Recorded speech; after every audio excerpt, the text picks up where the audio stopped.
Today on the Tom Kelly Show, we are going to do an AAR of my friends Tony and Karen's wedding weekend. That's right, an AAR. The only thing missing is the P. Let's start the show. The Tom Kelly Show.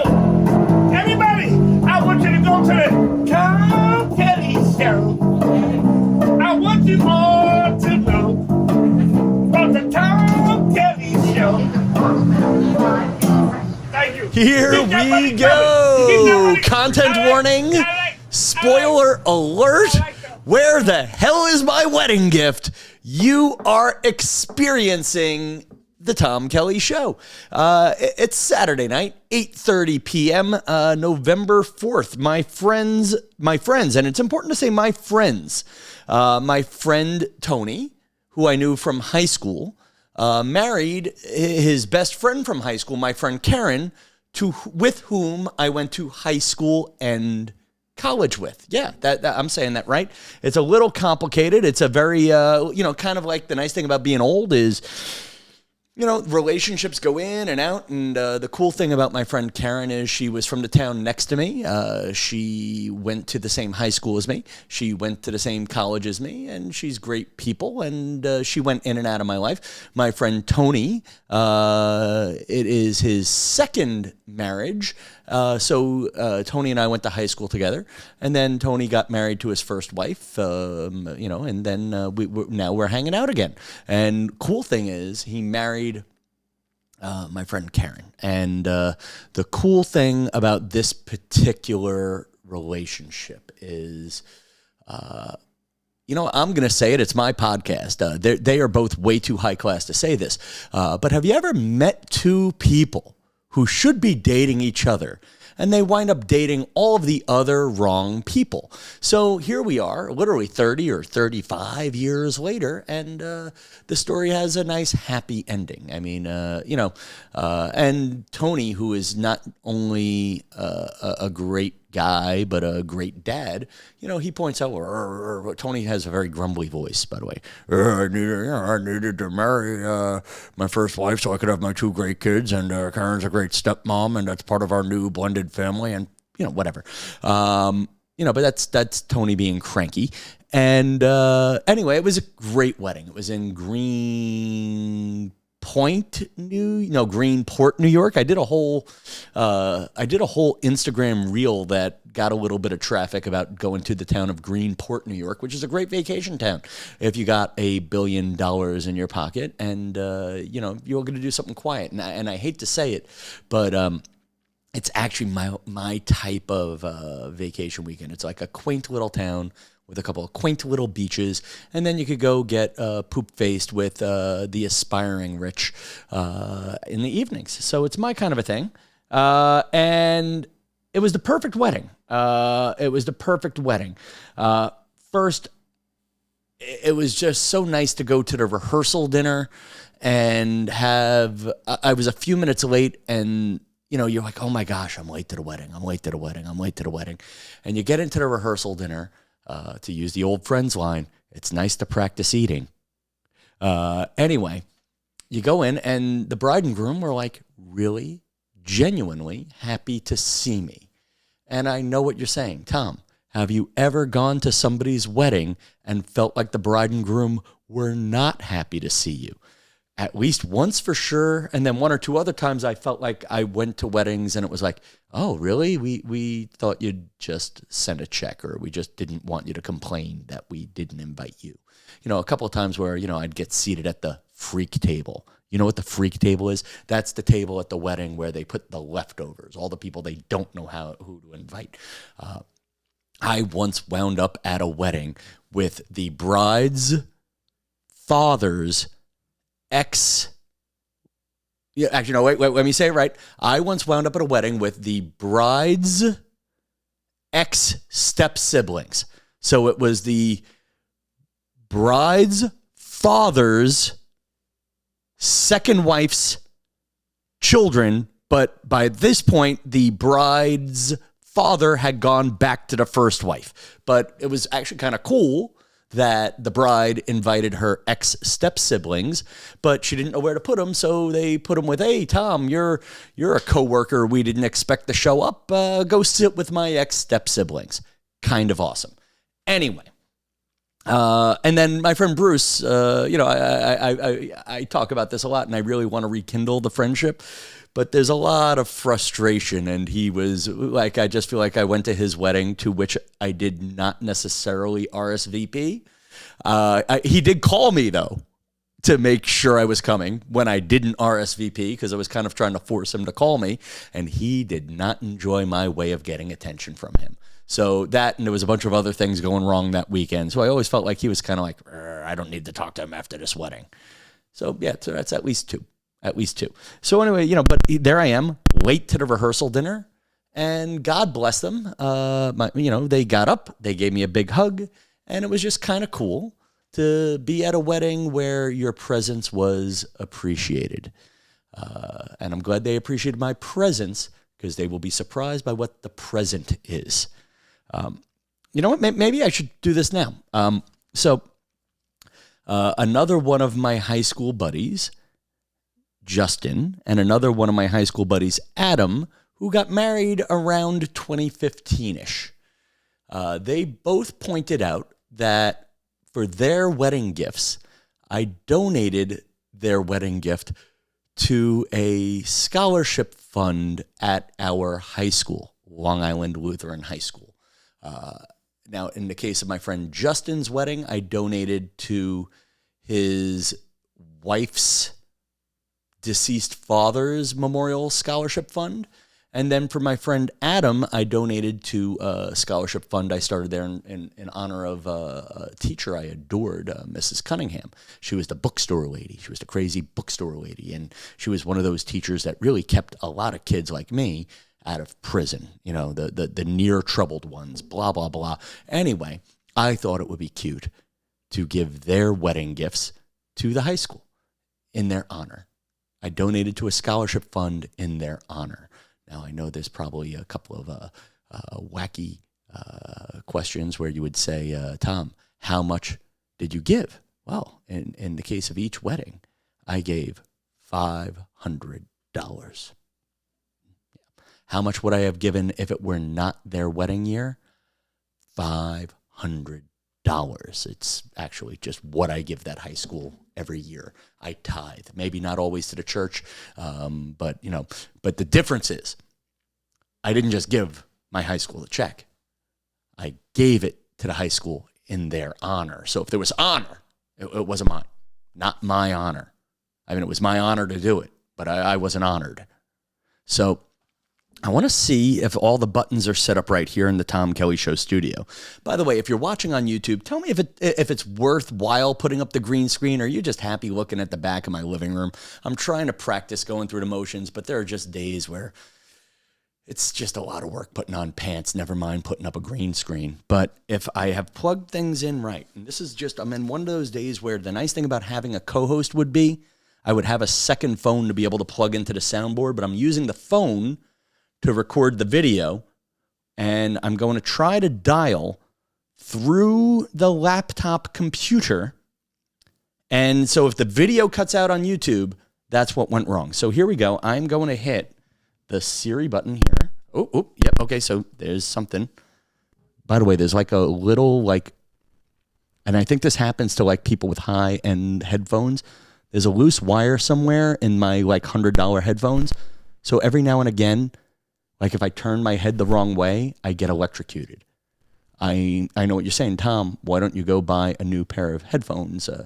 Honestly, I really don't have that much money to keep investing into podcasting toys, and also kind of turns me on. So hang on. I hope you guys aren't hearing that static. Here we go. Ready? Up. There's the Siri button. Siri, call Karin Ruiz. Calling Karin Ruiz. Mobile. Okay, so hopefully at least I have a safety audio recording here. All right, audio's a little low. We'll see if this works.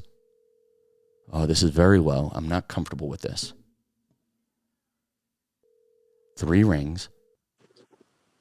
Hello. Hi, Karin. It's Tom Kelly. You're on the Tom Kelly Show podcast live. Hi. Okay, what are you doing right now? I know it's Saturday night, 8:30. You're a newlywed. Are you and your husband, having a great newlywed Saturday night? No. I'm home alone with the cat. Well, what's the point of getting married if you're home alone with the cats? It's good to marry someone who works late. Oh my God, you sound like you've been married 40 years and you're only 2 weeks in. No, just single for that long. Oh my God. There are moments where I can't decide if the two of you give me hope and make me want to find love, or if you just make me feel good about my existing life choices as is. No, definitely have hope. Okay, good. Because I'll be honest with you. I'll be honest with you. It'd be a lot cheaper for me to get a cat than to get another Tony, but another Tony would be easier on my allergies. That's probably true. Okay, I want to discuss your wedding gift real quick. Okay. So a couple of our friends from Lutheran, when I've been doing the wedding gifts, because like we have our friend Justin, he got married a couple of times. Right? Uh-huh. Okay. Our friend Adam, he got married kind of late. And now you're getting married, kind of late. And then Tony now married again, whatever. And I gave him a gift the first time, I swear. So technically, I really only owe you like 3/4 of a gift, the way I'm looking at it. Oh, no. Okay. Your presence was the present. Okay, good. That's exactly where we're going. Now, I want to give a donation in your honor to our old high school, to the Mrs. Cunningham Scholarship Fund. Now, before you answer, nice. Is that nice? Because now a couple of our friends who I have done that to before, or for before, have complained about that. Now, if I do this, will you complain? No, I wouldn't complain. Okay, I know you would. Well, I know you wouldn't. I don't know. Did you do it to there or to Father Lou? I don't know. I could do it to the Father Lou Scholarship. Which one do you want, actually? How about that? Or split it 50-50. I don't know. Do you do that? Oh my God. Okay, now here's the thing. Is a donation in your honor when you go to a wedding an actual wedding gift, or are you just the classiest person on earth? Because I feel like you're just being the classiest person on earth. Oh my goodness. No, I think that's totally appropriate. I think a lot of people sometimes ask for that. We didn't really say one way or the other, but no, I mean, everybody made a trip way out east. Like some people, including you, spent money on a hotel. So no, I don't expect any gifts. I think it's really nice, but that's actually really meaningful. I think that's wonderful. So that aligns very much with me. So I like that. Oh my God. We went to high school and college together. So it's actually really cool. And you're involved in like 2 different scholarships. That's awesome. So no, that's very meaningful. Okay. So I'm going to make my gift to Mrs. Cunningham Scholarship in your honor. And I'm also going to make the gift this year to the Father Lou Scholarship in your honor too. Thank you. That's amazing. I love that. So that's terrific. You really are, like, seriously, you're a good kid. I think Tony's answer would have been more grumbly, but you are amazing. I would love to conference him in, but he said he's at work. Yeah, no, he's actually working, so it kind of sucks for him. So my Saturday night's definitely more fun, but yeah, no, definitely. So, no, I think that's a great idea. I love it. I really appreciate you asking, because otherwise I'm not sure if I would have known, but no, that's to me, especially at our age, like even so, like I said, just with our history, like between us, like that's super nice. And I really like it. Okay. Do I have to send you a card? No. Okay, good. Oh my gosh, no. Good, actually, great thing. My cousin who was in my wedding and who I'm super close to said, "Is it too 2023 of me to sell you?" And I'm like, "No, that's also fine." So, can I just send you a text? Great time. Yeah, that's totally fine. You will get, definitely no card needed. Save a tree. That's great. This is awesome. I hope I hear this on air or something. That would be even better. So okay, good. I'll burn a CD copy of the podcast for you. Okay. Great. All right. I got 4 minutes left in the show. Let me close out. All right. I'll talk to you in a bit. All right. Love you. Thank you, Karen. You're the best. Okay. Bye. Bye. Okay, I did not expect her to be that awesome. I'm hoping to goodness the video is still recording. You know what? I'm going to stand up and look. The thing is still recording. Because what I do, boring for you people who want to know, but to give you the best sound quality here at the Tom Kelly Show podcast, I've used like 3 different high-end video cameras to try to record with this expensive microphone so you could get the best sound quality for the audio recording, like for the people who listen in the car. And then honestly, the video, the YouTube numbers go up and down, and it's good practice for me talking to a camera alone in my apartment without even a cat. Oh my God. Here I am making fun of Karen, and I feel even sadder. Though cats make me sneeze. The cats make me sneeze. Don't tell any of the women on the Bumble that. I've actually lowered on the dating apps. So this is just a dumb Tom Kelly side story. But I used to not date anybody who likes dogs or cats because they make me sneeze. And now I think the Zyrtec has been working. I haven't tried living in a house with cats. But at this point, I'd like to, hook up a few times before I find out the hard way. I'm in a good mood today. I am. So let's finish our AAR, our after action review. That is from our friend Dan. That is a military term, AAR. I had a great time sharing a room with him at the hotel, at the Soundview Hotel in Greenport, New York. And the fun thing about Dan, I've told the story before, but our friend Brian Kist, years ago at his wedding, when I wound up staying at the hotel number 2, when everybody was staying at hotel number 1, and there was a couple of other issues where things went wrong with me going to the wedding, including me bringing oversized luggage that did not get on the plane. Brian used the expression, "I didn't realize you needed a handler, Tom," and he was being a douche at the time, and he also didn't think I'd still be bringing this up 15 years later. But true story, I do need a handler. I really do need a friend who handles me when I leave my comfort zones. So Dan took the assignment of being my handler. He booked us a great little room at the Soundview, which is really, imagine the waves of the Long Island Sound beating on your hotel room window. That's essentially what it was. It was really that great. But we had a couple of fun little topics. We were supposed to podcast the morning after Tony and Karen's wedding, but Dan drank a lot. Dan had a headache. Actually, I don't even know if Dan drank a lot, but Dan had a headache. So I let Dan sleep in. I flirted with one of the bridesmaids, and not one of the bridesmaids, but one of Karen's friends. And that's a story we will not tell on this podcast, but a good, beautiful, beautiful person who's perfect for me and lived way too far away. I was about to say something smart, but Dan gave us a few topics. First of all, AAR. It stands for After Action Review, Army Time. That's an Army slogan. Yay. Next one Dan brought up was the 0.5 selfie.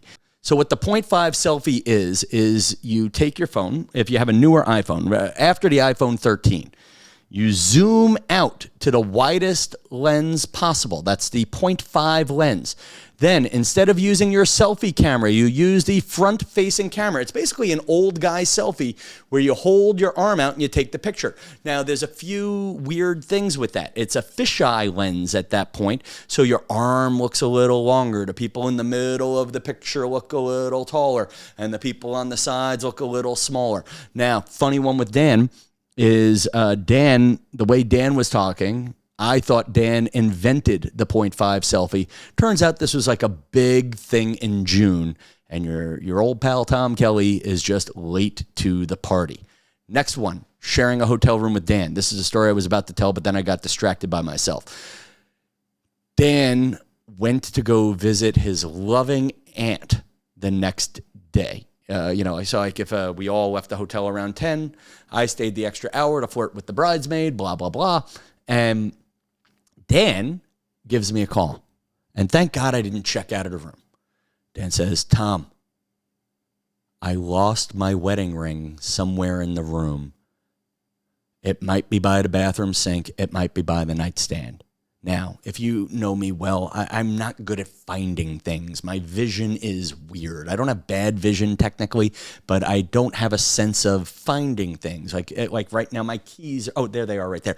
But sometimes I have trouble finding my keys every time. I'm just that kind of person. And I decide to go look for the ring, and now we're not even sure if the ring is in the room. Dan was sure, but Dan wasn't sure either. He forgot the rings. How does he know? He's at this point an hour away from wherever the heck I am. And I found his wedding ring. And actually, that'll be, if you can, leave that in the comments if you're watching on YouTube, or maybe we'll just strike the conversation up on my fan page, Tom Kelly Show, on Facebook.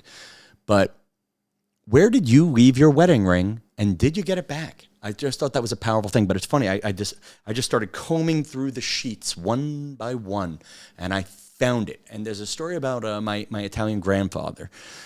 Short story is he had cataracts in one eye in the 1950s and had cataract surgery in the 1950s, where they were actually cutting your goddamn eyeball back then. And so he really only had one eye. And there's a story about that was told at his wake by my second cousin, Josephine Peranio, who is a writer, Angelique Armoire.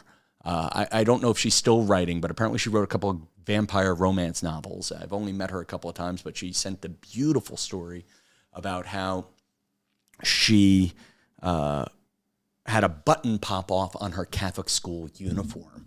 And she's now on the streets of Brooklyn, because they all lived in the same neighborhood at this point. She's crying, and my grandfather is walking down the street, and she's like, Uncle Sal, I lost my button.